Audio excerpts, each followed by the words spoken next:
Assalamualaikum warahmatullahi wabarakatuh. Perkenalkan, saya Rana Zahra Farahdina dari kelas PTIKB dengan NIM 230209500063 akan membawakan materi mengenai relasi dan fungsi. Yang pertama adalah pengertian relasi. Relasi adalah hubungan antara himpunan dari daerah asal atau domain dan daerah kawan atau kodomain. Anggota himpunan dari daerah asal dipasangkan dengan anggota himpunan dari daerah kawan sesuai dengan relasinya. Kemudian ada pengertian fungsi. Fungsi adalah hubungan antara domain dan kodomain di mana setiap satu anggota domain tepat berpasangan dengan satu anggota kodomain. Artinya, fungsi merupakan bentuk relasi khusus. Setiap fungsi sudah bisa dipastikan relasi, namun setiap relasi belum tentu fungsi. Kemudian saya akan menjelaskan beberapa cara menyatakan relasi. Yang pertama adalah diagram panah. Cara menyatakannya adalah dengan membuat dua bangun yang mempresentasikan domain dan kodomain. Di dalam bangun tersebut diberikan tanda titik sebanyak anggota himpunannya.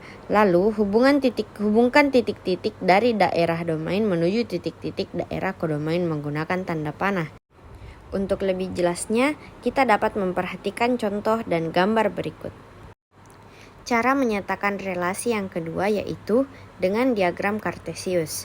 Selain diagram panah, relasi juga dapat ditulis dalam bentuk diagram kartesius. Sumbu X menunjukkan daerah domain dan sumbu Y-nya daerah kodomain. Untuk lebih jelasnya bisa diperhatikan contoh dan gambar berikut ini.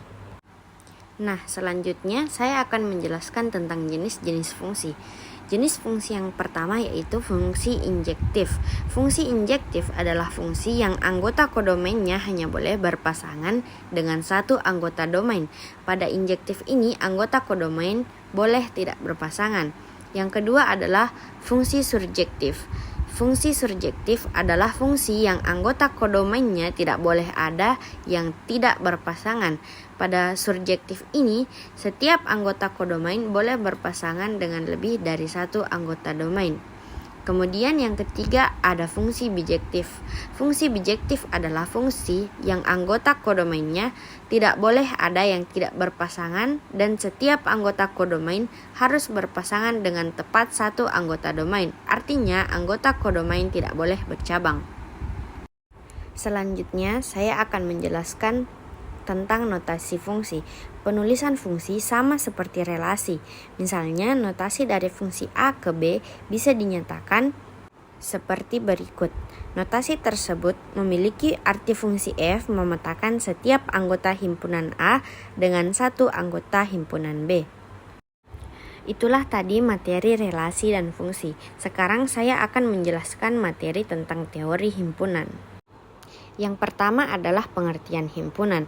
Himpunan adalah kumpulan dari objek-objek tertentu yang tercakup dalam satu kesatuan dengan keterangannya yang jelas.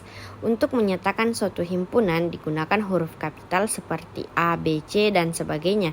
Sedangkan untuk menyatakan anggota-anggotanya digunakan huruf kecil seperti A, B, C, dan sebagainya. Kemudian cara untuk menyatakan himpunan. Untuk menyatakan himpunan kita mempunyai 4 cara. Yang pertama adalah enumerasi dengan mendaftarkan semua anggotanya yang diletakkan dalam sepasang tanda kurung kurawal dan di antara setiap anggotanya dipisahkan dengan tanda koma, seperti contoh yang tertera. Kedua adalah simbol baku, yaitu dengan menggunakan simbol tertentu yang telah disepakati, seperti P adalah himpunan bilangan bulat positif atau Z adalah himpunan bilangan bulat dan lain-lain. Yang ketiga adalah notasi pembentuk himpunan dengan menuliskan ciri-ciri umum atau sifat-sifat umum dari anggota. Seperti A sama dengan buka kurung kurawal X, yaitu X adalah himpunan bilangan bulat dan tutup kurung kurawal. Kemudian ada diagram Venn, menyajikan himpunan secara grafis dengan tiap-tiap himpunan digambarkan sebagai lingkaran dan memiliki himpunan semesta yang digambarkan dengan segi 4. Saya kira itu saja dari saya. Sekian, Assalamualaikum warahmatullahi wabarakatuh dan terima kasih sudah menonton.